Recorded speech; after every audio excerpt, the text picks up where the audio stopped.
powerful monarch to ever reign in the Babylonian Empire.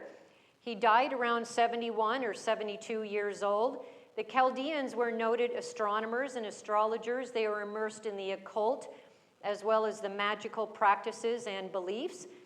His name shows up 57 times in the Bible, and Daniel introduces him in chapter 1 as the king who took him, his 3 friends, and all of the Hebrew boys.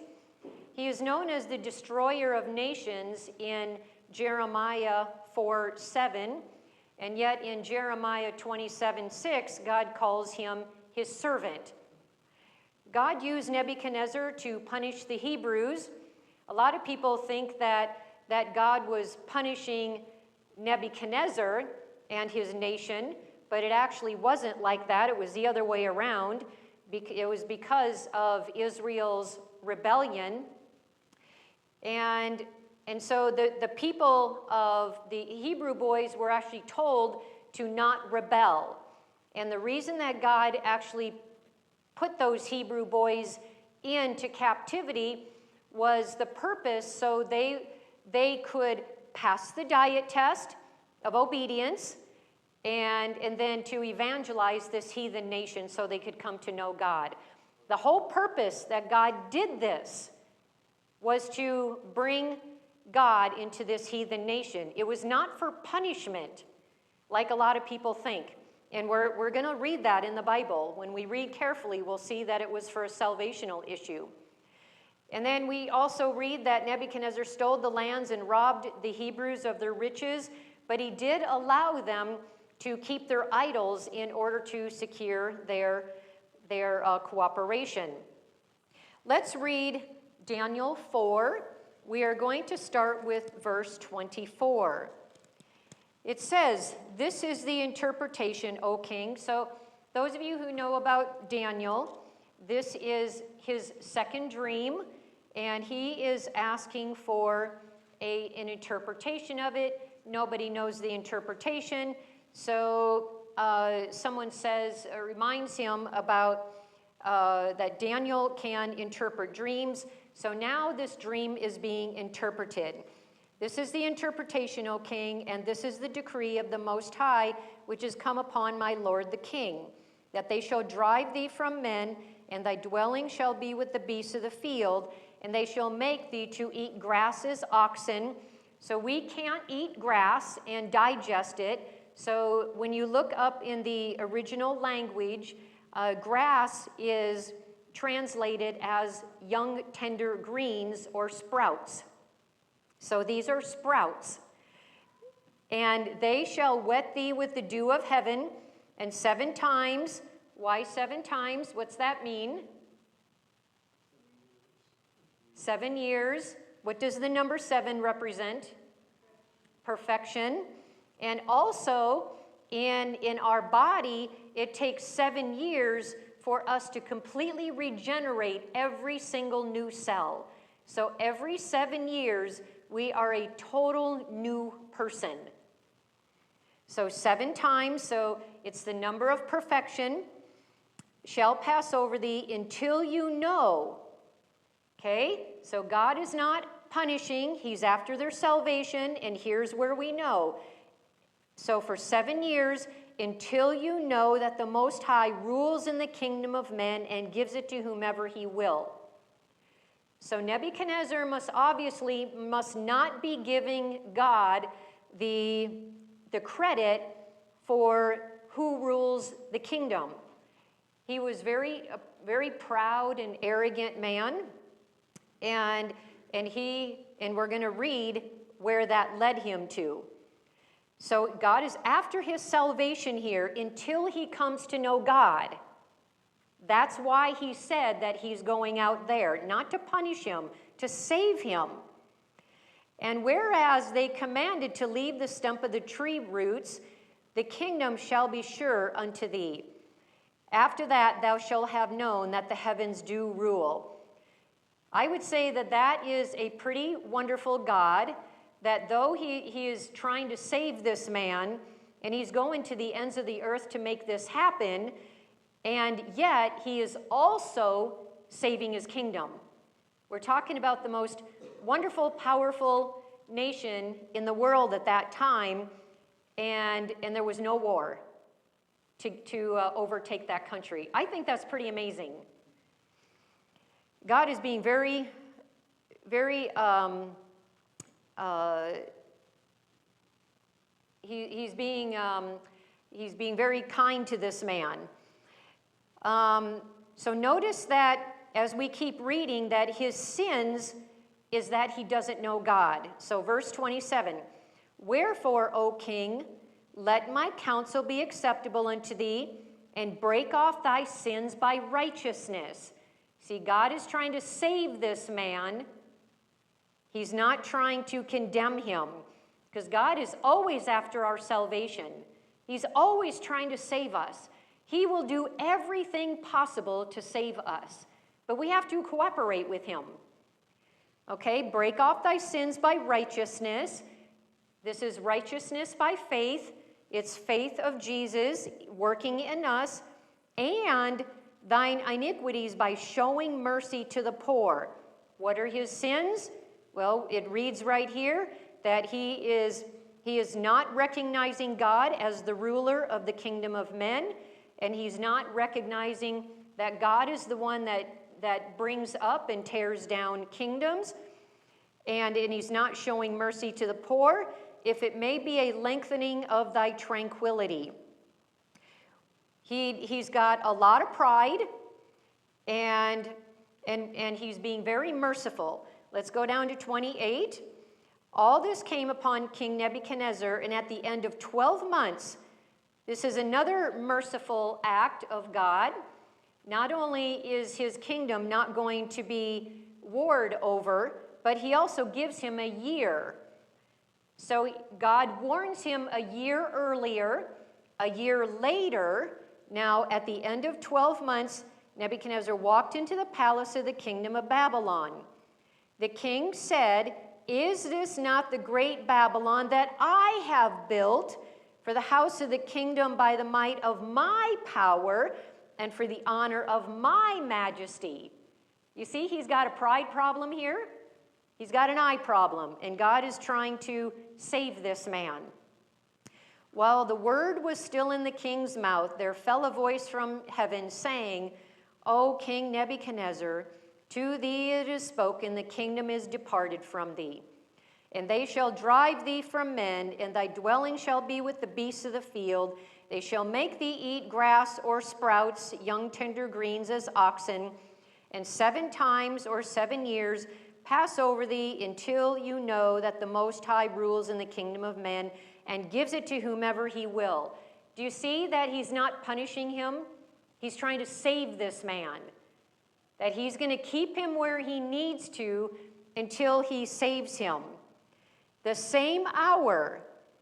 So that same hour. So imagine that you're sitting right here or sitting at home, and 1 hour later you are way beyond the glaciers, and where you are out in the wilderness just like that, and now you're completely on your own, and you are eating as the oxen do.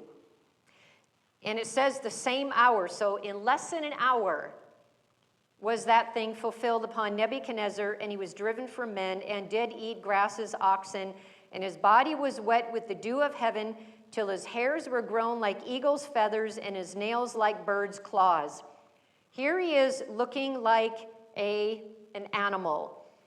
And he's going to be eating grass and greens. And what else do oxen eat? They don't eat just grass or sprouts. What else do they eat? Okay, some raw grain. They eat fruits. And if there's any nuts or seeds, and everything's raw again, right? So we're kind of looking back. Does this diet sound a little bit familiar?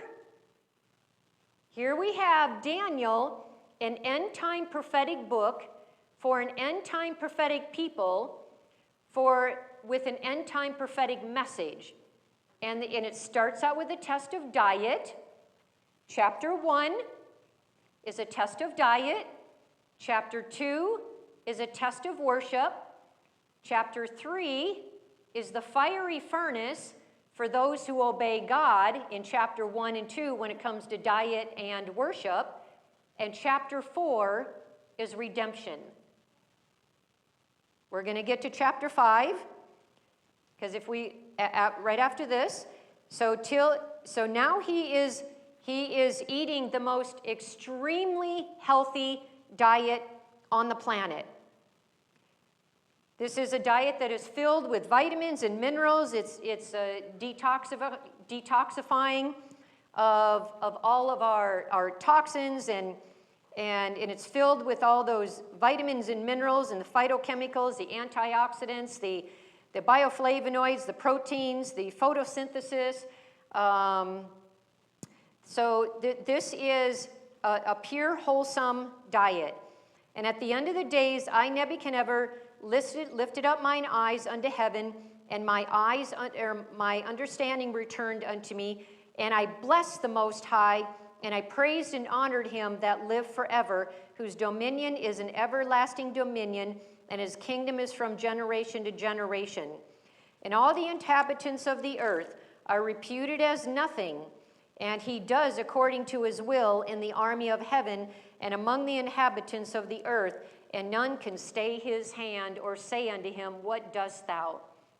At the same time, my reason returned unto me, and for the glory of my kingdom, mine honor and brightness returned unto me, and my counselors and my lords sought unto me, and I was established in my kingdom, and excellent majesty was added unto me. Now I, Nebuchadnezzar, praise and extol and honor the King of heaven, all whose works are truth, and his ways judgments, and those that walk in pride he is able to abase. So here's his sins being laid out for us right here.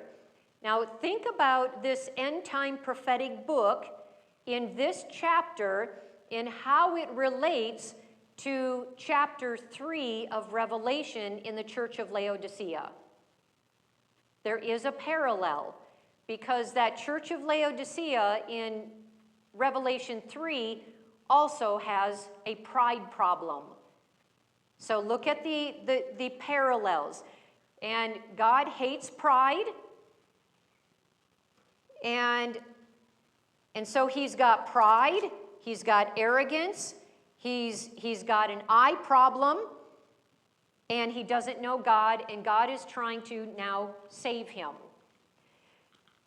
If we look at what these are, so the chapter 1 is a test of diet. Chapter 2 is a test of worship.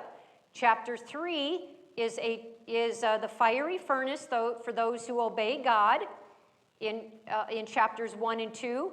Chapter 4 is a chapter of redemption where Nebuchadnezzar goes from the imperfect diet to the perfect diet, and during that transition, he actually comes to know God, because of his clean diet, he actually can see who God is. Now, chapter 5 is where Belshazzar, the grandson of Nebuchadnezzar, he should have learned about his grandfather's predicament for those 7 years. But when in 5:5, in that same hour came the fingers of a man's hand and wrote over against the candlestick upon the plaster of the wall of the king's palace, and the king saw the part of the hand that wrote. And then we see that Belshazzar was immediately slain. I believe it was the next morning. Let's see. So if you go to 18, O thou king, the most high God, gave Nebuchadnezzar thy father kingdom and majesty and glory and honor. So Belshazzar should have known better. In verse 20, but when his heart was lifted up and his mind hardened in pride, so he's got the same issue as his granddad did, he was deposed from the kingly throne, and they took his glory from him.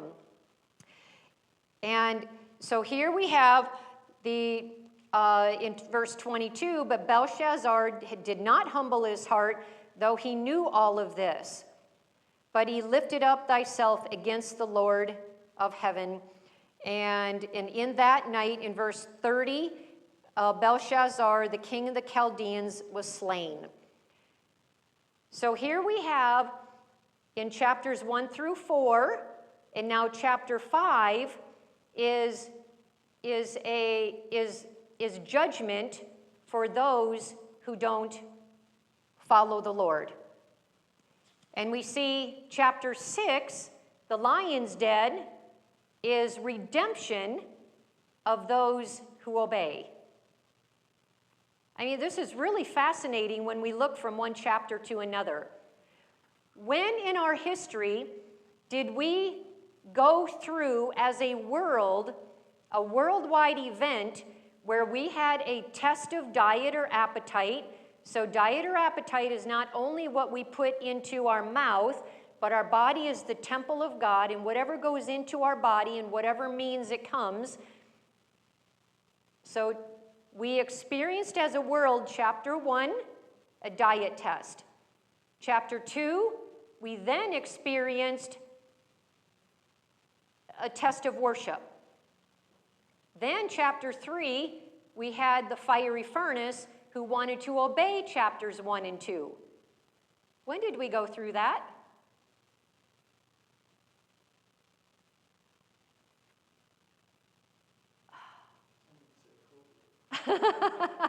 Thank you. 6 years ago, our world went through and we followed the pattern that we allowed somebody to put into our body something that the Lord had not okayed to put into our body. Now, whatever people chose was up to them. But how was it done? It was under coercion. And what would have happened, and then what happened after that, we were told that our churches should close, and we obeyed, and we failed the test again.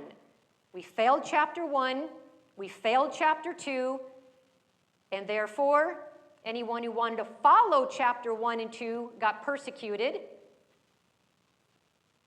couldn't travel across border. This church went through that. This church, many did not take the shot. Worship, we opened the church as soon as we were allowed to. There was persecution. We had a military man that refused to take the shot and just about lost his job. Yes, so what our church did, we missed that first Sabbath, and we're like, wait a minute. God says we're not to forsake meeting with one another, and we immediately opened back up, but we immediately went underground. We missed one Sabbath. And nobody took it. Nobody. And even though we went out into the community, and we even brought people into our homes with it, we still treated them, and God blessed every single one of us, and not one of us got sick. Well, let me hold off the comments until later. Otherwise, we're going to turn this into 3 hours again. But yes, give me your experience later. So we see that the world followed, and I can't help but to ask the question, what if by a world, our movement, that we passed chapter 1 test, we passed the chapter 2 test of worship, and we passed the chapter 3. I wonder what would have happened. Would have chapter 4 come? I don't know. But I think we'd be farther along than what we are right now. And I'd like to say the biggest test that we failed as a movement was one of love. We failed that one miserably. And what I mean by that is whether someone took it or not, it should have been their choice. And we should have not persecuted one another whether they did or didn't. We failed the test of love, which is the greatest test of all. We are to love even those that think differently than us. What if we would have allowed everybody their decision, take it or not, we don't persecute anybody, instead we would have loved one another, even in our differences of choice? I think that all of our churches would have been overflowing. Not based upon who took it or didn't, but based upon love. What would have happened? I think that every single one of our churches would have been overflowing and wanting all the worldly people would have been flocking to these churches, because they would have said, I took it, I didn't take it, and I'm loved. But oh, we persecuted one another terribly. Let us pass the test next time. I think this time, the next time it comes around, I think a lot of people's eyes are opened, and I pray to God that we have learned our lesson and won't do that again. We've got to love one another no matter what our decisions are. We are to educate the intellect, but now we leave the decision to God. We don't persecute based on someone's decision.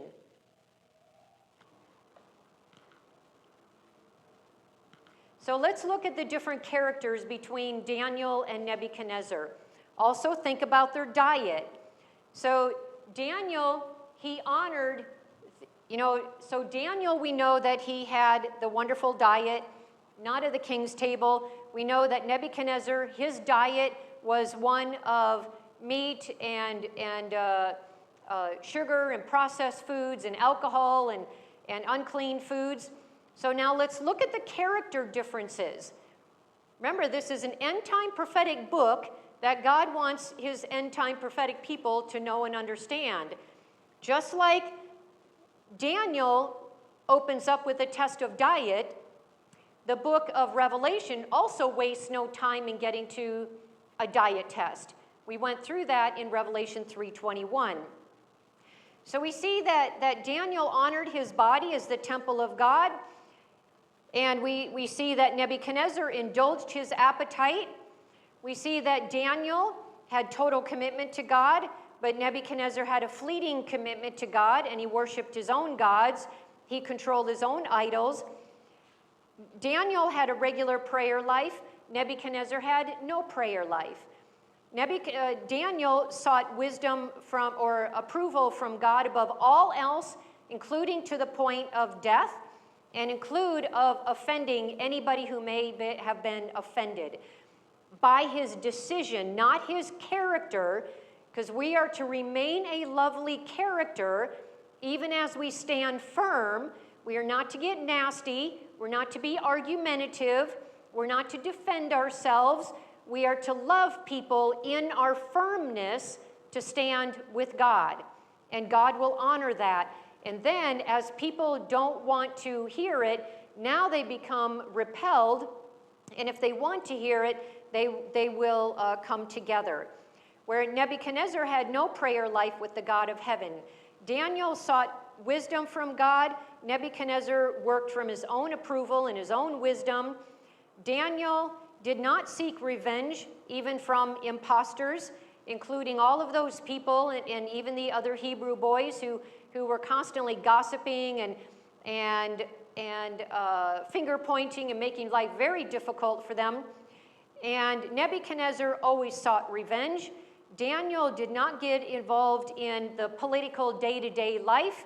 Even though he was in politics, he didn't involve himself in politics, or he didn't play the political game. Where Nebuchadnezzar was very involved in politics, Daniel looked at the big view, the prize, where Nebuchadnezzar looked at the short view. Daniel found favor with his captors, where Nebuchadnezzar was known as a tyrant and a cruel oppressor. Daniel was humble, teachable, had love and concern for others, had a true, firm, noble faith that included to seek to live in peace with all people, but yet he was unbending in his principles. He had genuine meekness, and he had no or little stress. because he gave it all to God. But we see now God's principles, or Nebuchadnezzar's, he was arrogant, prideful, extravagant, selfish, egotistical, moody, temperamental, demanding, commanding, with high stress. Totally different temperaments with these two diets. And the research actually supports this. Daniel, the lessons that he learned about God had a far-reaching impact, where unfortunately the lessons that Nebuchadnezzar learned had a very short impact. And we see that Daniel, both of the men actually had superior intelligence and wisdom that both came from God, and God wanted to use both of these men, but Daniel did dedicate his life to God, where Nebuchadnezzar, that superior wisdom he used to fulfill his own purposes. Where it says in Jeremiah 27:6, where he was raised to power for a very specific role in the divine plan. Of him God said, "Now have I given all these lands into the hands of Nebuchadnezzar, the king of Babylon, my servant." So you can see how he could have that pride and that ego and that arrogance. You see, God gave me all these nations. I must be really good. And so here comes his arrogance. Now, let's look at this diet more carefully that God put him on. This is a purely vegetarian, whole food, plant-based vegan diet. Lots of grass or sprouts, because we can't digest grass, but sprouts and microgreens for 7 years. They are filled with all of the vitamins and minerals and antioxidants, bioflavonoids, and all of the wonderful things. Everything was local. Everything was in season. Everything was raw. Everything was living. Everything was organic. Nothing was genetically modified. Nothing was processed. He ate wild edibles, and some of the wild edibles that are in the Baghdad area now are dandelions, clover, alfalfa, chickweed, lamb's quarters, and we have a lot of this here as well. He had a very high green diet with lots of berries and fruits and seeds and nuts, and he had very simple, easy to digest diet. What was removed was unhealthy dainties, dead animals, swine's flesh, alcohol, cooked food, cheese, condiments, spices, and processed sugars. And then by default, all of the harmful ingredients were also removed, such as monosodium glutamate, acrylamides, which are, you know what acrylamides are? When you bake bread or cookies and it turns brown, that's acrylamide, and it's cancer forming. So when you bake bread, you want to make sure that the bread is only baked to a very light brown, because the darker the brown, the more acrylamides there are. And trans fats, we talked about that earlier. Trans fats are a type of molecule that is chemically put together that has more hydrogen bonds than normal, and so it doesn't flex very well, and so it creates heart disease, and it starts to skin up our vessels on the inside. Artificial food colorings and artificial sweeteners, artificial flavorings, preservatives, plasticizers, fungicides, herbicides, pesticides, high fructose corn syrup, and all man-made chemicals. All the thousands of chemicals that we have that go into our food have been removed. And instead of Nebuchadnezzar keeping up on the news, he actually became the news. Now, what does this diet look like?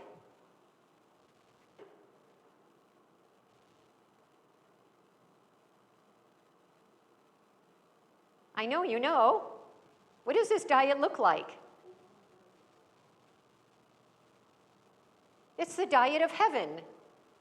It's the new heaven and earth. It's the Garden of Eden. So look at that. When we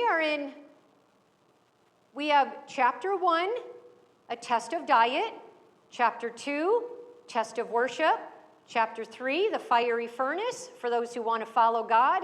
Chapter 4, redemption, because clarity comes to God's people through diet. So here we have the new heaven and earth diet in a prophetic book. And yet, so many of us call those raw foodists, those tree huggers, and those fruitarians and frugivores, they're all a bunch of extremists. God doesn't call that extreme. Here we have it right in a prophetic book. Has a raw diet in it again. God is looking for his people to be somewhere between chapter 1 and chapter 4 with our diet. Daniel was a whole food, plant-based, cooked diet, nothing processed. And chapter 4, at the end of Nebuchadnezzar's life, is a whole food, plant-based, unrefined, raw diet. High fruits and vegetables or greens and nuts and seeds, because that's what oxen eat. It's the same thing. What do we think that is going to be in the new heaven and earth? It's the same diet that's right here in a prophetic book. And remember that we are in the time of prejudgment right now, where all the unfallen angels and all of the unfallen worlds are looking at each one of our lives. Are we safe to take to heaven? We have to prove ourselves here on earth to show that we are safe to take there. Just like we are going to be judging the dead when we go to heaven for those 1,000 years and the books are open to us. Now, let's look at the lifestyle that God gave Nebuchadnezzar. So we see he put him in a country setting. He slept in and breathed the fresh outdoor air. Outdoor air has negative ions. Negative ions are only found outside, not inside. Inside air is recirculated and is positive ions.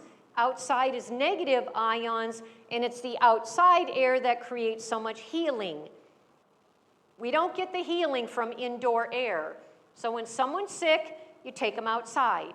You bundle them up, make them all nice and warm, and you have them sleep outside and keep them nice and warm. He was inundated with nature, trees and brooks. Just think if you're way beyond George Lake and you take an airplane way out in the middle of nowhere into the wilderness and you're just dropped off there and now you have to survive.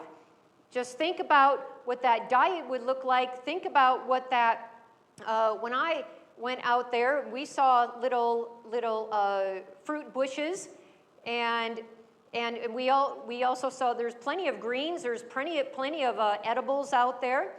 We see that nature became Nebuchadnezzar's teacher. He communed with the oxen and other wild beasts.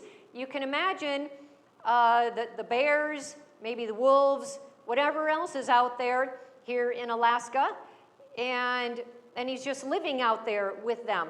He fasted from all entertainment, news, and devices. He had a very peaceful and quiet surroundings, where he also had all the natural noises of wildlife, like the frogs and the crickets and the birds and the prey howling and the rustling of leaves and babbling brooks. He fasted from the opinions and influences of others. He had plenty of time to reflect on Daniel's example of how to worship God. He learned directly from God. He had daily exercise. There was no vehicle. There was no bicycle. He had to walk everywhere. He drank pure water. He bathed in daily sunshine. He had temperance in all things. He went to sleep and woke up with the sun, so he had a proper circadian rhythm. He had very peaceful surroundings. He practiced earthing. Earthing is a worldly term that the world has termed. We just call it walking outside in nature. It's one of our laws of health. Except in earthing, then you actually walk on the grass or on the beach, on the sand with bare feet. Or you might lay on the grass, looking up at the stars, looking up at the clouds going by. That's earthing. You just connect with the earth. and all chemicals were removed from his home and from his body. There was no microwave, fridge, stove, Wi-Fi, or electricity, and in time his brain and body healed from the dietary abuses. He was able to recognize who God was. I find that pretty amazing. What does this look like? We're looking at Eden again, yes. We're looking at the new heaven and earth and the Garden of Eden. Now let's look at what Nebuchadnezzar actually went through, because we're going to parallel these symptoms along with the Hebrews as they were during the Exodus going to the Promised Land. Because we know that they were grumbling, and why were they grumbling? And there were some that turned back again, and why did they turn back? Why did they grumble? We're going to answer that right here with what Nebuchadnezzar was going through. Because as I work with people who are detoxing, these are the symptoms that they actually go through. People go through major withdrawal symptoms when they are getting rid of animal products, from caffeine, from sugar, and chocolate, and processed foods, cheese. We go through detoxification or withdrawal when we get rid of these things. And then during that withdrawal, we actually go through major cravings. And so we already learned in the last talk about Satan's war on fruit how to deal with cravings. And that's which is through a lot of fruit. We also, as we are withdrawing, there's a lot of anger, a lot of irritability, anxiety, and grumpiness. So Nebuchadnezzar, I'm sure that he was throwing his fist up at God. Now keep in mind that he had free choice. He could have left. God didn't take his mind away. Yeah, he may have been all toxed up and eating and drinking to excess, but he still had his mind. And so he went through the anger. He went through the irritability, anxiety, and grumpiness, because that's just what we go through. So if someone is making major changes in their diet, you got to give them some grace, because so many times these are what they go through. And it's also not just cleansing for our physical body, but for our emotions, the way that we think. If we have stinking thinking, then it actually improves that thinking to where we can have clarity. It really creates a whole body calmness among ourselves. People who are withdrawing and detoxing, they go through, they're very high-tempered. They have anger, and then they start to laugh. They get mad for no reason, and they start to cry. And they don't even know why. They get very emotional, because our thoughts also start to detoxify. If we have anger, unforgiveness, whatever these things are that are in our stinking thinking, the detoxification detoxes our brains and our thoughts as well.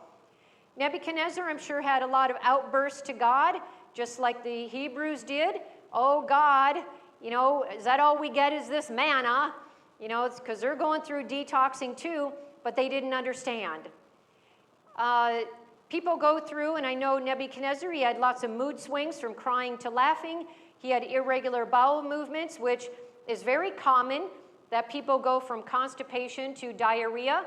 Most of the time, diarrhea is just a symptom of constipation, where the liquid goes around the constipation and then comes out water.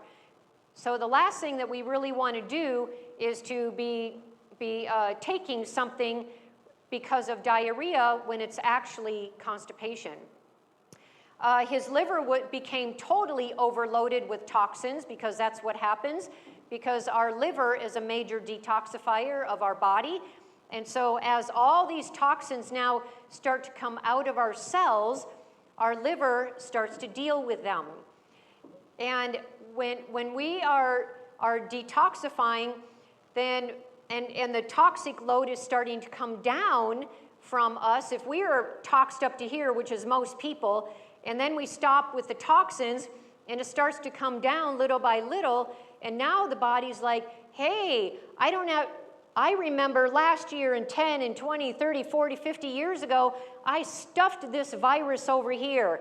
I stuffed this heavy metal over there and that heavy metal and all these pesticides, and I threw it over here in the corner and I encapsulated it, and now I can start dealing with all of this.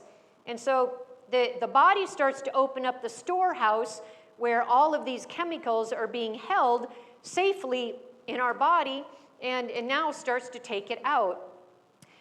Another detoxification system is our skin, which is the largest detoxifier. And so I know that he had pimples, because pimples is very common, and he had extreme fatigue. He slept a lot, because people who are detoxifying sleep all the time. They'll even sleep through meals. And I know he hated his food, because when we go from a stimulating diet to a non-stimulating diet, then we do not like our food for the first couple of weeks. He had lots of flu and cold symptoms for those first several years, and which is the body aches, the runny nose, the sore throat, the nausea, vomiting, and because this is a very, very common symptom of detoxification. And yet most of us think that, well, when I get a cold and I'm trying to eat healthy and now I get a cold, that doesn't even make sense to our mind until we understand what's happening. And what's happening is detoxification. It's a way of our body dealing with it. I know that he had strong body odor, because as toxins start to come out of our skin and our lungs, so we start to have bad breath, and our body starts to smell. And of course, I know he had also swollen lymph nodes. Those swollen lymph nodes, I think that it's very ironic that when we go to a doctor and we have swollen lymph nodes, and the first thing they want to do is rip them out, when that's their job. Their job is to take in toxins, encapsulate it, and take it out of the body safely. That's just what it does. And yet we just go and rip them out? That doesn't make sense to me.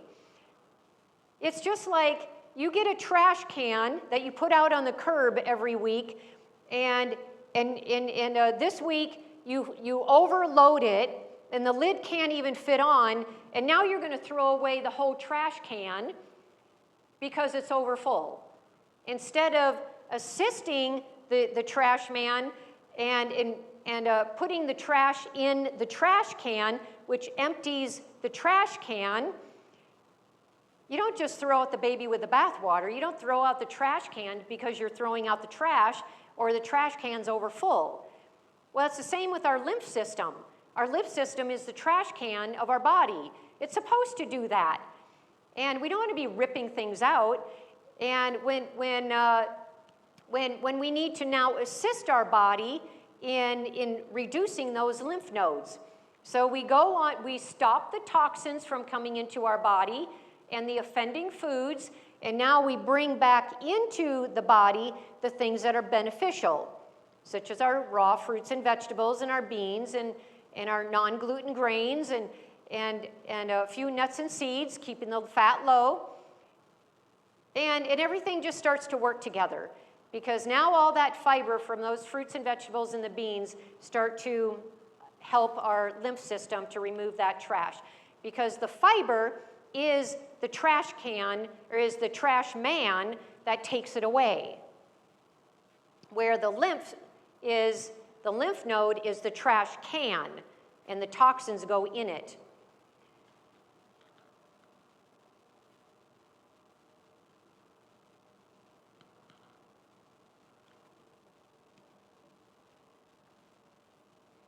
So let's see what this diet actually did for Nebuchadnezzar in the long term. These symptoms, so this shows us the principle that it doesn't just take 1 month, 1 year to properly detox. What this principle tells us is that this is a long process. It takes a while to get our body healthy and to detox properly.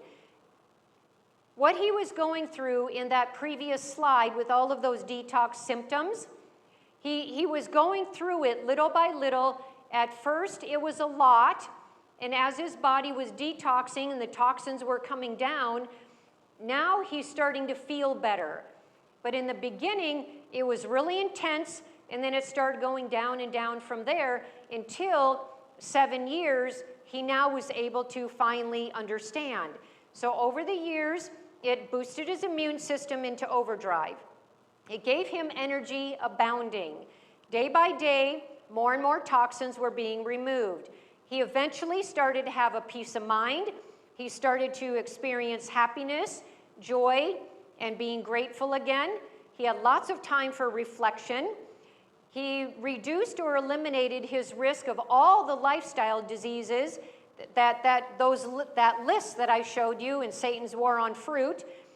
And we can also look at Daniel 1:15, that Nebuchadnezzar's appearance went from possibly obese, which was very common in that day, where the kings, they were allowed the processed foods, the flours, the sugars, because they were very expensive to process, and it was illegal for the peasants or the low-income people to own this or to consume it. So it was only for the kings, and then when it became cheaper and cheaper to process, then it became available to the peasants. But now the table has kind of turned, where it's the learned now know that the plant-based diet is much better than the refined diet. And now you've got the poor people on the refined diet. We see that he went from a sickly, poor complexion with gaunty eyes and a face, and you saw that lady 10 days before and after. So he probably looked worse than her, and he saw the benefits like we saw in her, and with untoned muscles. And then he went to a thick head of hair, a ruddy complexion. He became healthy with a clear complexion, with normal weight and well-toned muscles. Because now he is picking from trees, he's picking from the ground, and he's reaching, and he's constantly walking all the time trying to find his food now. This now gave him an erect form, a firm, elastic step, a fair countenance, undimmed senses, untainted breath, as it did for Daniel and his 3 companions. Now notice that it took 7 years. After 7 years, now what kind of character did it show Nebuchadnezzar? Now he became humble and teachable. He honored the God of heaven. He became repentant. His reasoning returned. He had confession. He acknowledged the God of heaven. He became reverent. He lost his boastful pride and his arrogance and his character foibles. He became a witness for God. He had a very powerful testimony. He became warm and eloquent with a grateful heart. Those quotes are from the Spirit of Prophecy. I just don't have the reference here because I took it off. And he fully partook of the mercy, grace, righteousness, and peace of the divine nature. He transitioned from a proud and boastful man to humiliated to humble. He cleaned up his appearance again from disheveled to honoring, and he went from the condition of a brute beast to that of bearing the image of God. He had the attributes of a converted sinner, and he was born again. I don't know about you, but I'd be finding his phone number and inviting him to my church to give his testimony. He would be in great demand during this time. What I want to do is show you a 1,500 calorie diet to show you that you can actually get everything that you need through plants and through a raw diet. So this is 1,500 calories in one day. So you see the bottom there is 1,601 calories. Protein from fruit, it's 20 grams of protein, 15% fat, and 10% protein. Or 20 grams of protein, sorry. So if you have 5 pounds of watermelon, 2.5 medium bananas, 3 cups of papaya, 1 large orange, 3 tablespoons of hemp hearts, 6 cups of romaine, 1 tablespoon of chia, 2 tablespoons of dose flakes, 1 tablespoon of sesame seeds, and 1 Brazil nut. You get all of the nutrients that you need, that the human body needs. And it's 15% fat and 10% protein. We have a diet that is so high in fat and protein, and yet these are the culprits that are wrong in our day. I'm not sure why this just all of a sudden quit working. Yeah, I have it on. All right, might be my battery. So the other one was 15% fat. Now this is 10% fat.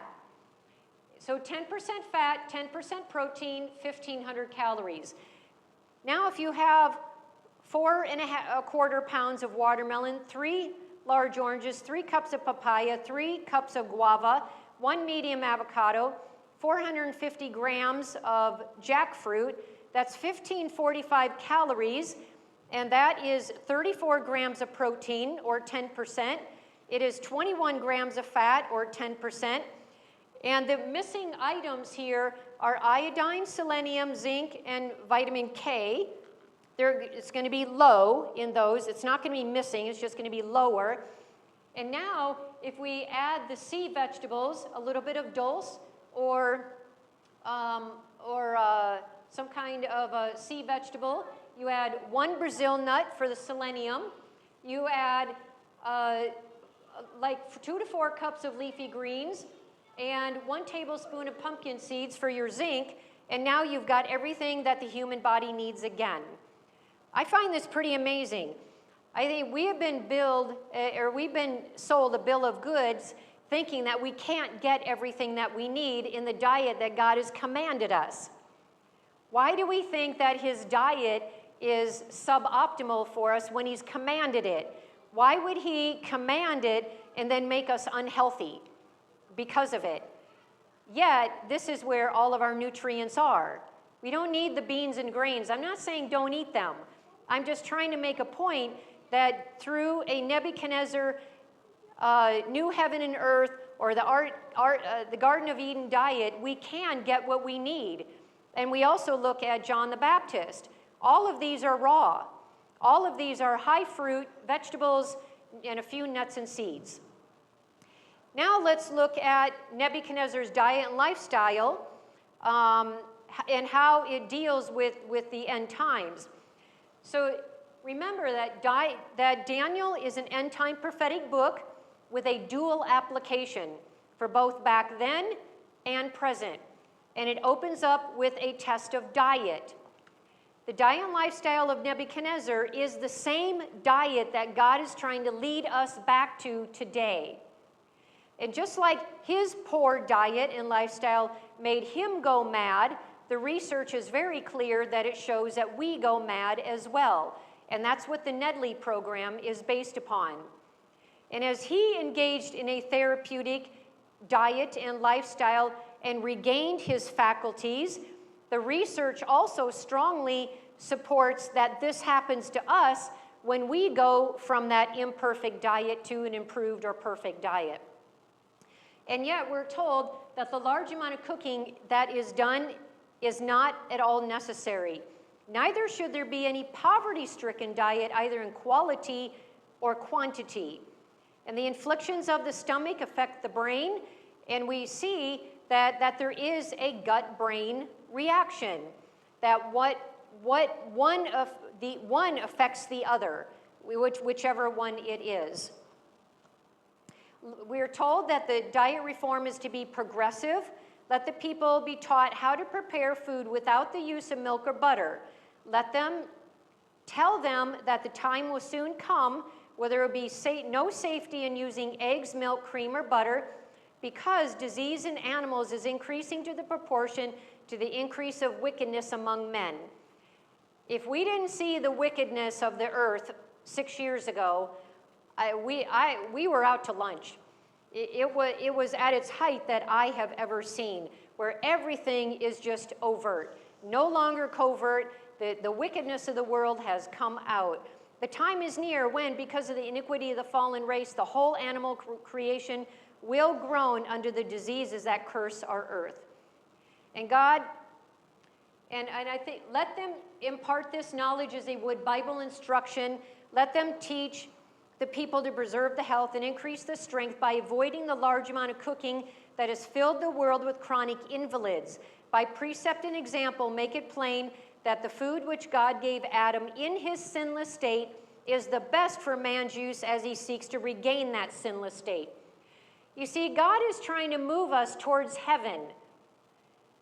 And so let me ask you a question. So we have counsel that says that we are to move from the cities out into the countryside.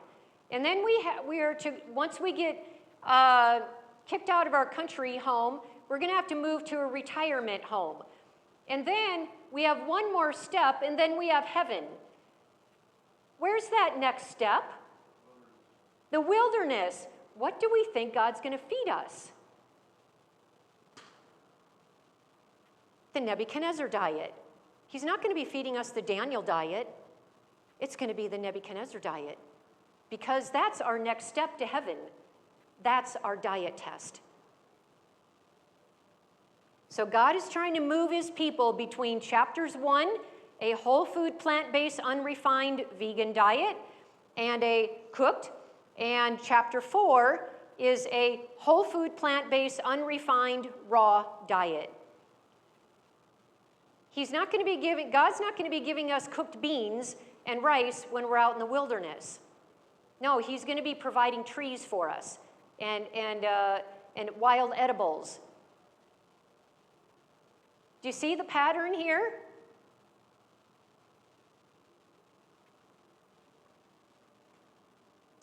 There are many among professed Christians today who would decide that Daniel was too particular and would pronounce him narrow and bigoted. They consider the matter of eating and drinking of too little consequence to require such a decided stand, one involving the probable sacrifice of every earthly advantage.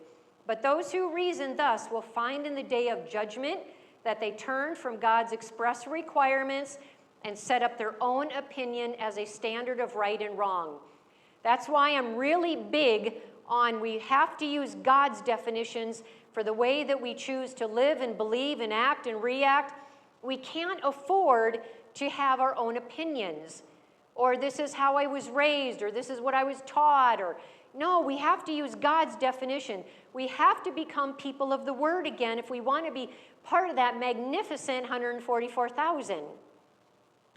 It's not what everybody else says. Those who accept and obey one of his precepts only because it's convenient to do so, while they reject another because its observance would require a sacrifice, lower the standard of right, and by their example lead others to lightly regard the holy law of God. Thus saith the Lord is to be our rule in all things. Here I am teaching you this kind of information, and I'm giving you scripture and spirit of prophecy, and well, my host didn't have anything for me. We ran out of greens, and we ran out of fruit, and we ran out of everything. So you know what? I think I'm just going to go to McDonald's if you don't mind. You see, that's what she's talking about here. We even in scarcity, we are to remain faithful. There's a place in Councils on Diet and Foods where Ellen White said that she was, because there was nothing, this is early on in health reform, very early on, she said that there was nothing to eat. And so she ate what was, there was no like health reform food. So she ate what was provided and what was available.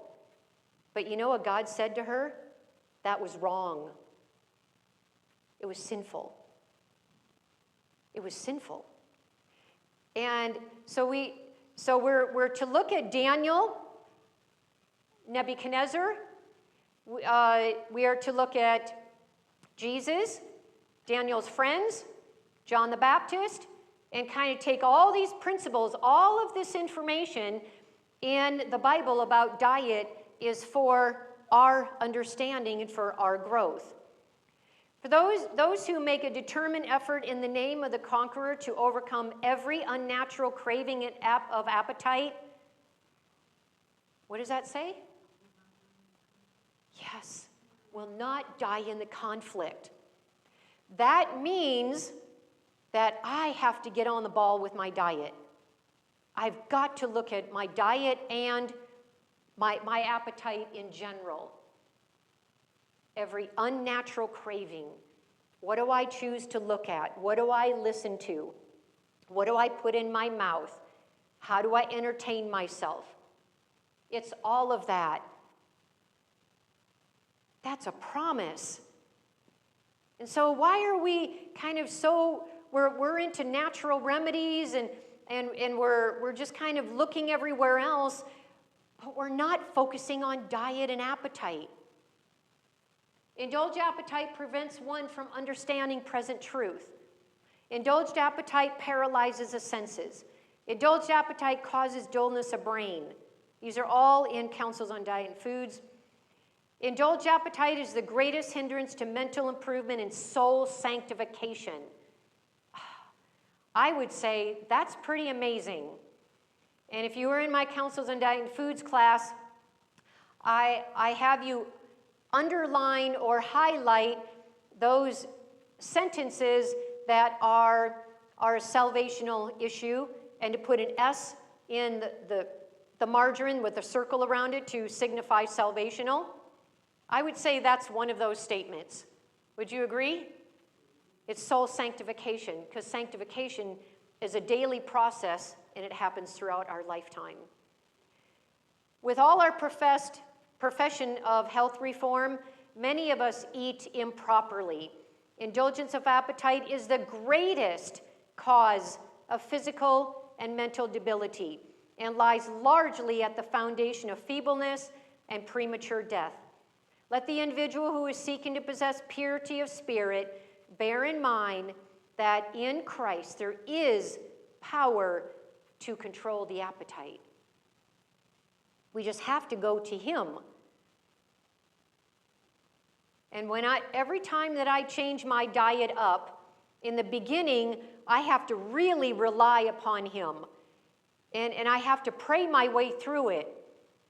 Lord, please help me to not see this. Help me to walk away from it.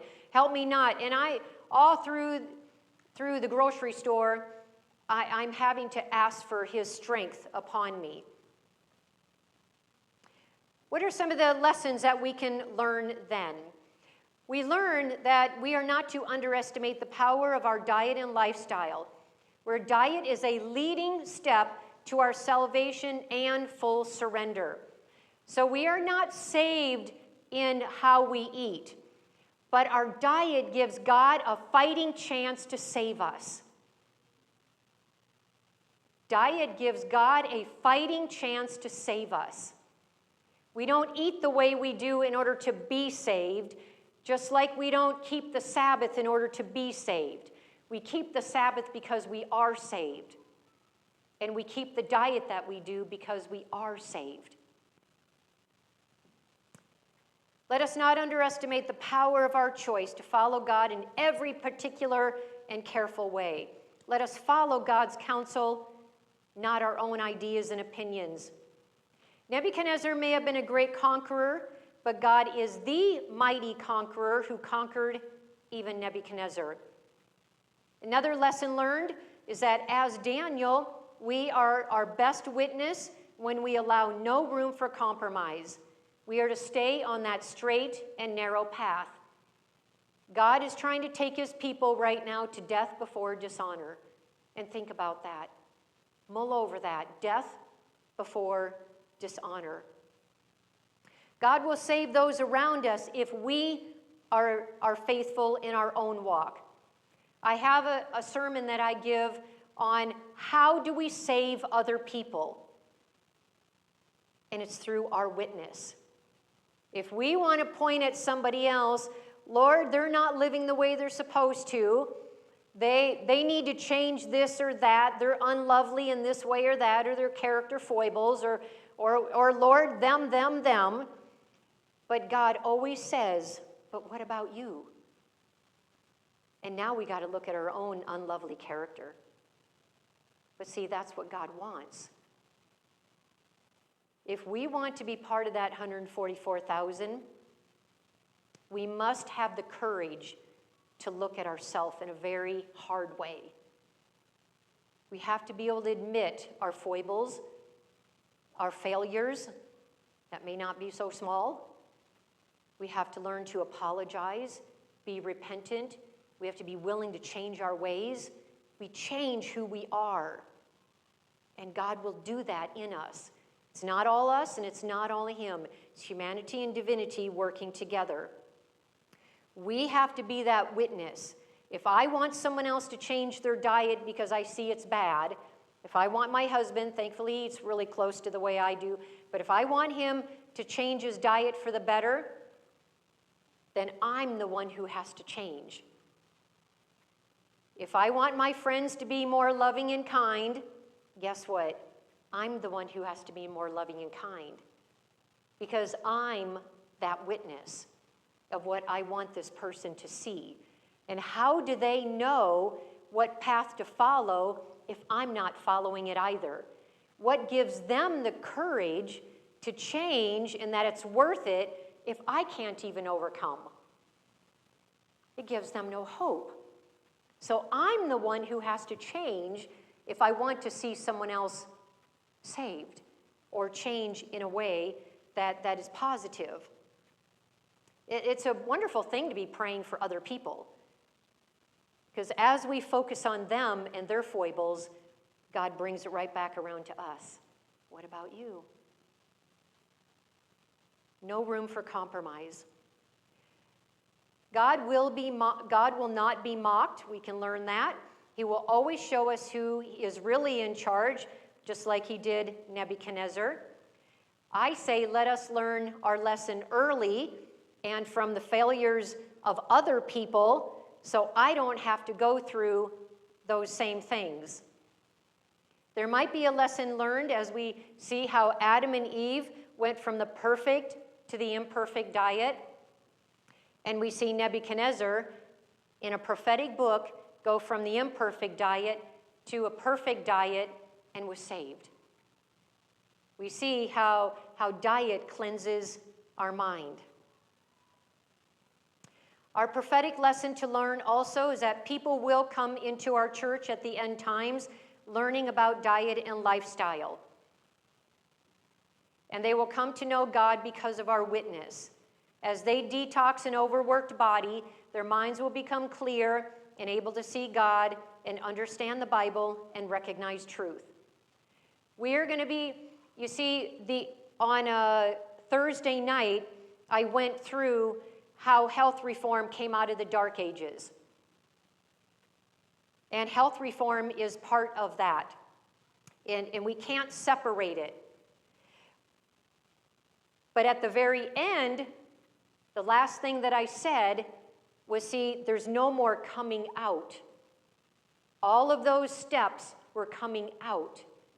But there's no coming out. The Church of Laodicea, the 2300 AD prophecy, is the end. But now there's a shaking. Who's going to be shaken out and who's going to stay? We can't be shaken out. So those who are left, because we know that, and we know that many, many people will leave and get shaken out, but many more will come back in. Who are those people?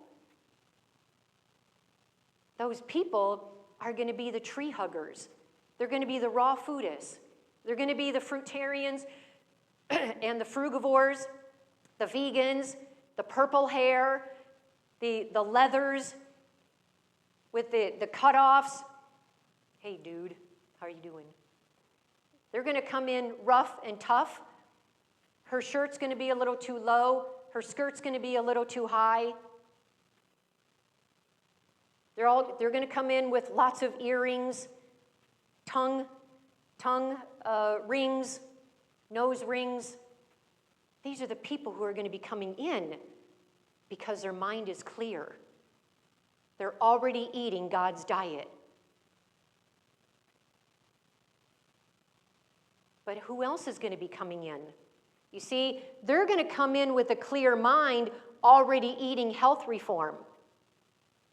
It will be our job to teach them who God is. There's going to be another big class that's going to come in. It's going to be all of our Sunday brothers and sisters who have been born again. They are true people of God. They know Him. They just don't know about the diet. And now they're going to be coming in. And now we teach them health reform. See, we're not ready for the world. We're not ready for them. Because we're told that if God is preserving them out there, they are His people. He's preserving them from us because we're the ones not ready. We eat whatever we want. We worship however we want. And we don't take God at His word. That this is how we are to worship, not like Cain and Abel, but God's way. This is how we eat, not like King Nebuchadnezzar, pre-conversion, but the diet of Garden of Eden. See, God, He has to purify us first. We're going to have some very interesting times coming in. I'll tell you, there was when I was at another church running Sabbath school, and there was a lady that walked in.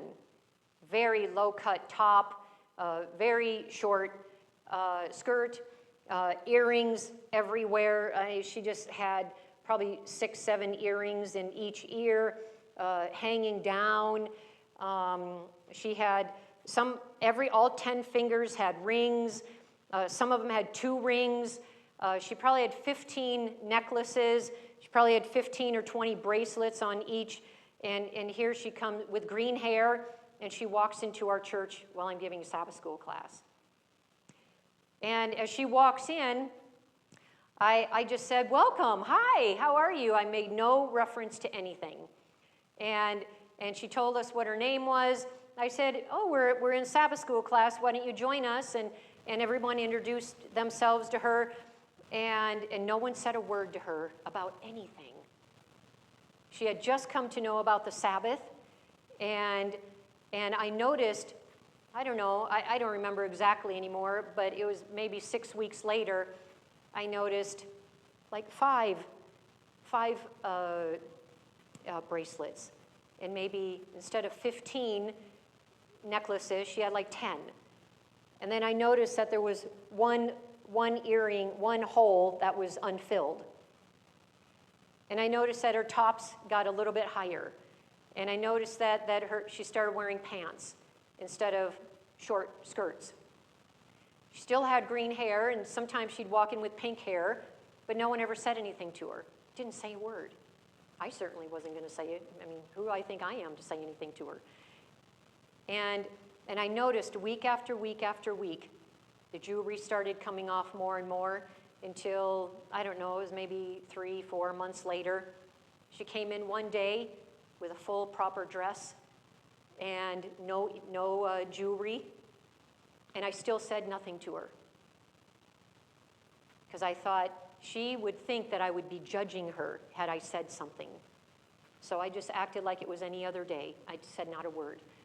We then became friends, and many, many months later, I wanted to make sure there was a long time before, while we formed a friendship. It was maybe, 6 months later, that I finally asked her.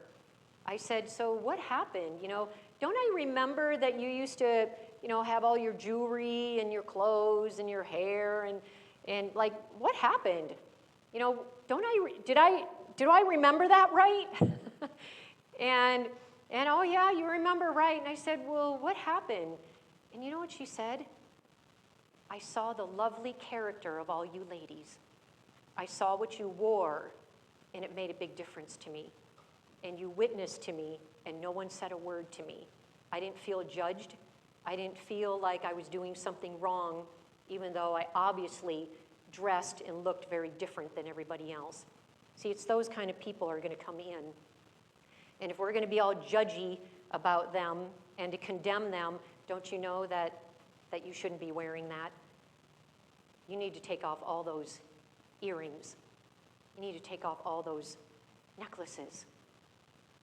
She wouldn't have been spiritually ready for it. And we would have run her out of the church. But instead, no one said anything. We loved her right into the gospel until she was baptized. Another lesson to learn is we ought to not give up on anyone's salvation. And may God grant us the patience to see others through their time of trouble. There's times when we are really praying for someone's salvation, and now they're going through some trouble, and now, Lord, help them from their trouble. When that might be the very means that God is trying to use to save them, like Nebuchadnezzar. If we want to see the salvation of others, we are to live an uncompromised life ourselves. Will this separation from the world in obedience to the divine command unfit us for doing the work the Lord has left us? Will it hinder us from doing good to those around us? No. The firmer hold we have on heaven, the greater will be our power of usefulness in the world. We have a tendency to compromise all over the place. Well, my adult children, they still eat meat, so therefore I just will eat what they've served me. I don't want to offend them. I still want them to be in my life, so I'm just going to eat whatever, without realizing we've just stomped on the gospel. We are doing worse damage by compromising than standing firm. We always stand firm and let people come or be repelled. But we always do it in love, always having care and concern for the salvation of another. So just in case any of you think that the Nebuchadnezzar diet or the Garden of Eden or the new heaven and earth diet is a little wimpy for you, you can try saying that to these guys. These guys are all fruitarians or frugivores. This is Leo, 45 years young, fruitarian. He's in a fruitarian paradise. 16 years ago, I gave up meat, fish, seafood, eggs, dairy, and honey, and I started a raw vegan mono diet based on fruit, no water, and no juicing. Now, the mono, I'm not recommending the no water, but because we absolutely need it. But that mono diet is where you just eat one fruit per meal until you've had enough calories. Look at the guns on that guy in the middle.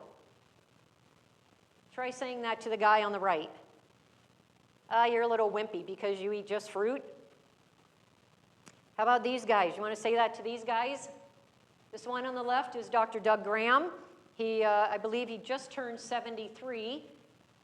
And he is a professional coach and a professional athlete. I mean, he's just got muscles galore.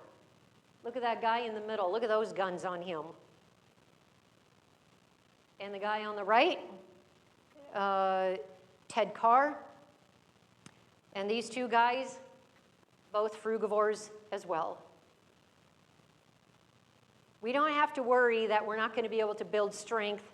And I have pictures of women too, but obviously I'm not going to show it here. But if you ladies want to see a woman, I'm glad to show you as well. But it is, we do not have to worry that we're going to be wimpy. We're going to be wimpy if we're not exercising or we just let ourselves go. We don't want to keep weight on through our food. We want to keep weight on through exercise. Any comments or questions?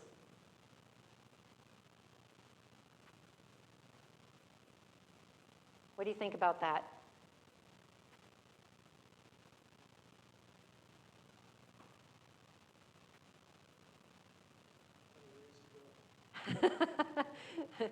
Do we have the roving mic?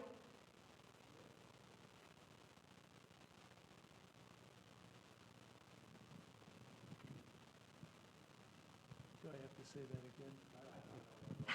again? I have a ways to go. Somebody tell me what you've learned if you don't have any comments or questions. Your lovely wife, tell me what you've learned or make a comment or question. Or anything that you think. I have a question, but I'm going to have to take a minute and find it. Okay. Tell Helen behind you. I had a question from somebody online. I think part of it got answered, but she did ask, what is your opinion on consuming honey?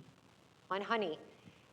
So what was the other? It was honey and what? The other one was, what do you say for people who eat fish because Jesus ate fish? Oh, okay.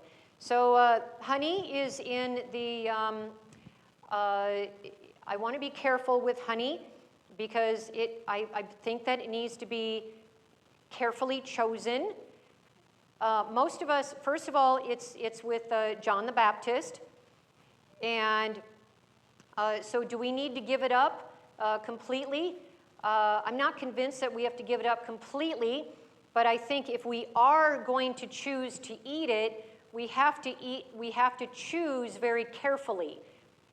And that means that we must know the farmer. We must know the beekeeper. Because we don't generally think about bees being abused like you can punch or electrocute a cow or a lamb or a calf. But bees can be just as abused as any land animal, the same. We don't think of, punching a bee in the face.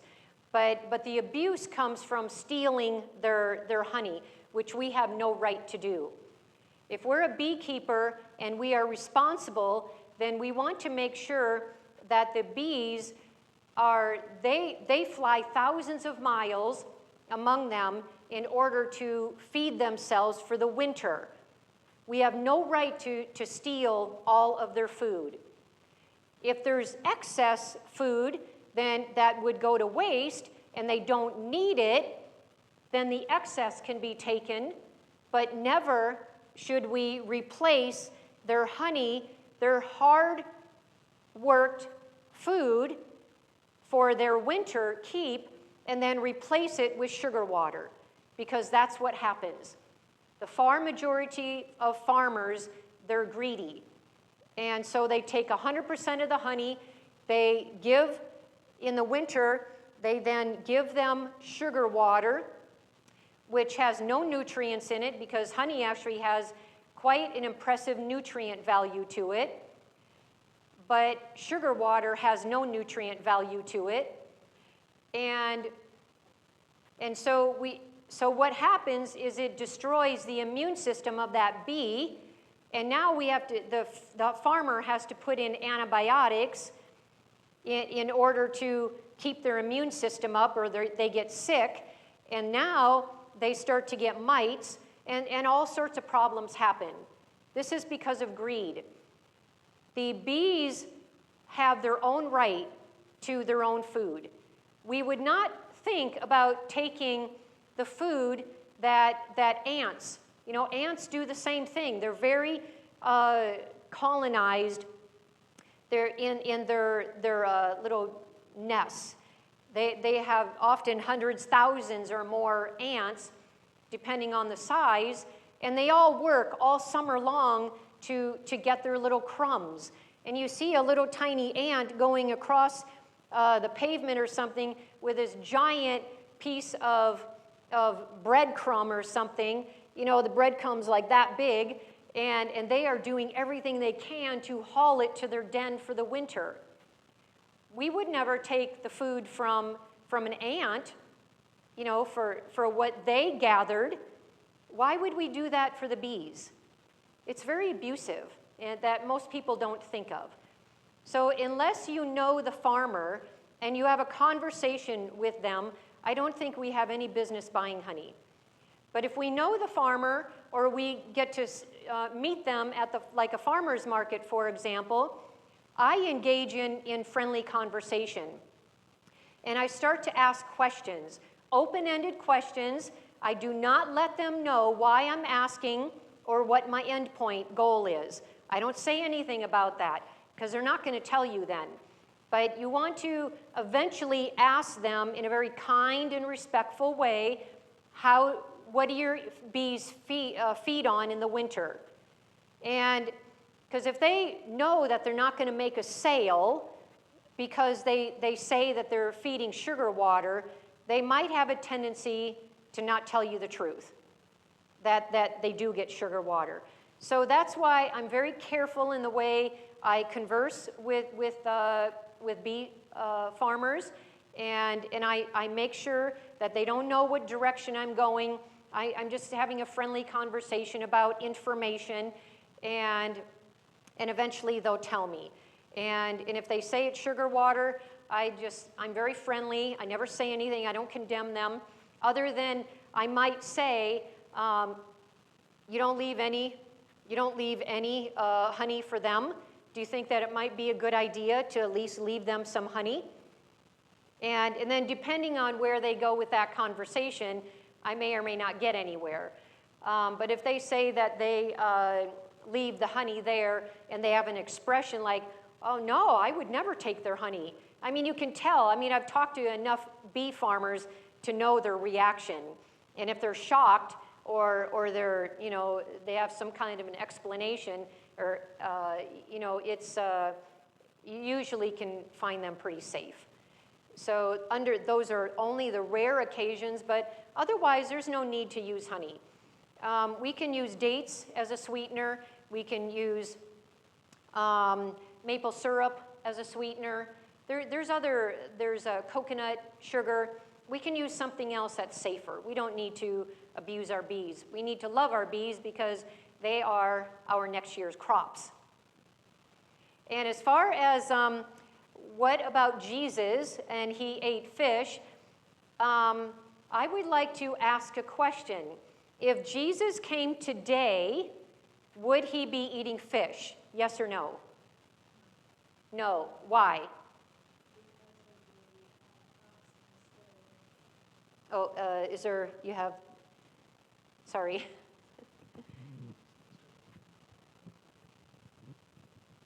No, he wouldn't eat fish today because of all the toxins that are in the ocean and in the streams.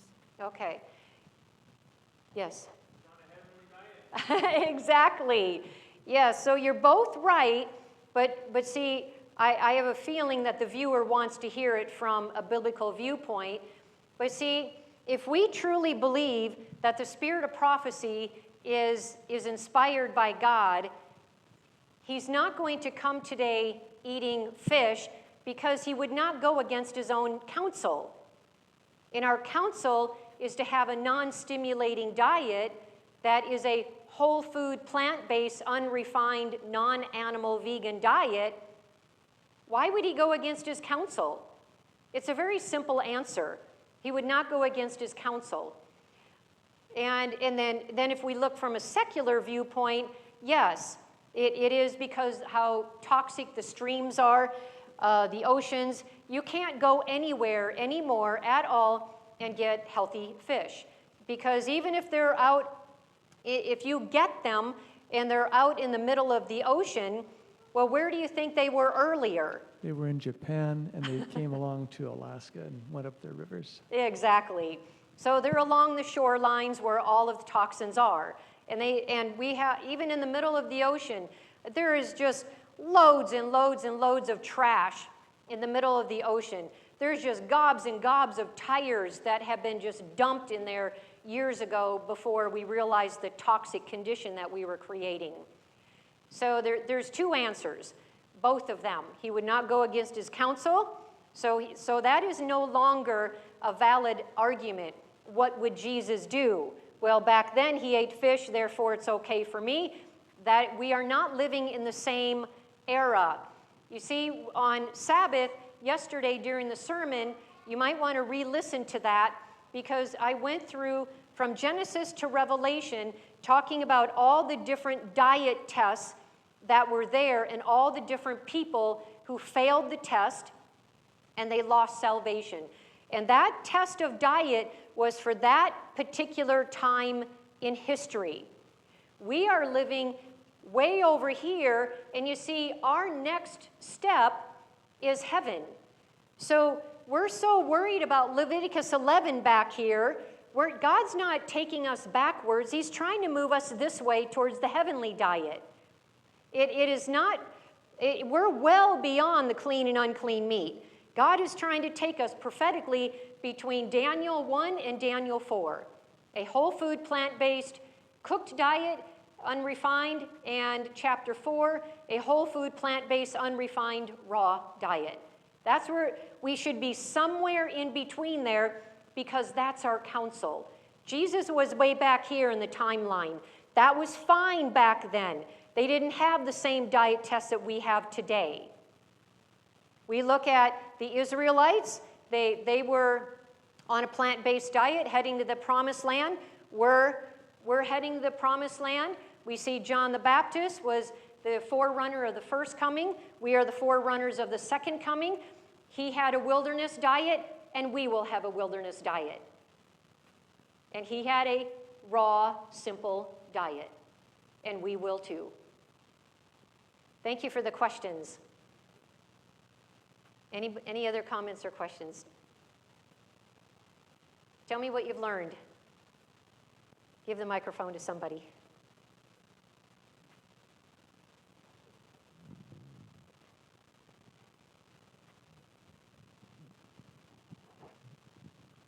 Well, I've learned that you're a pretty good speaker and that you are well knowledge in what you are teaching us.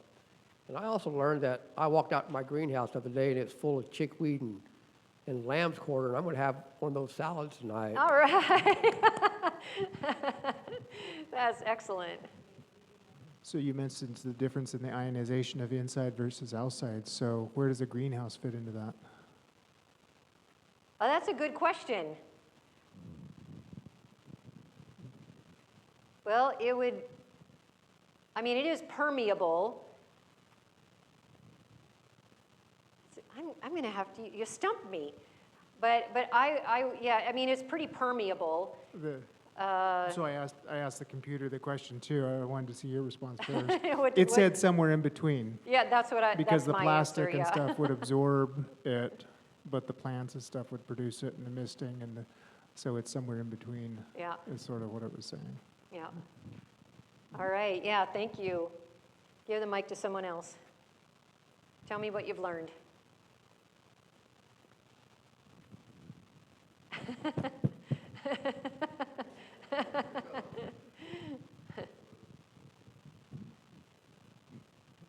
don't know.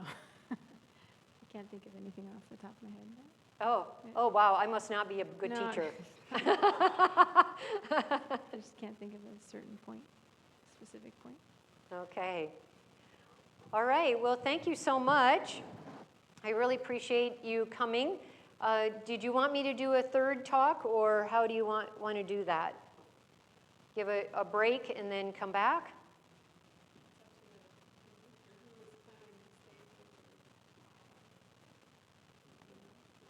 Okay.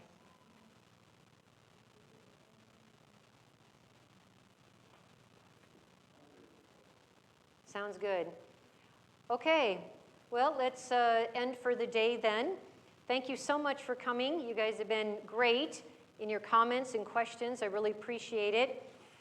And, I think that you had a comment here that I asked to say in the end. Can you share what that was again? Just wanted to ask you about grapefruit, heart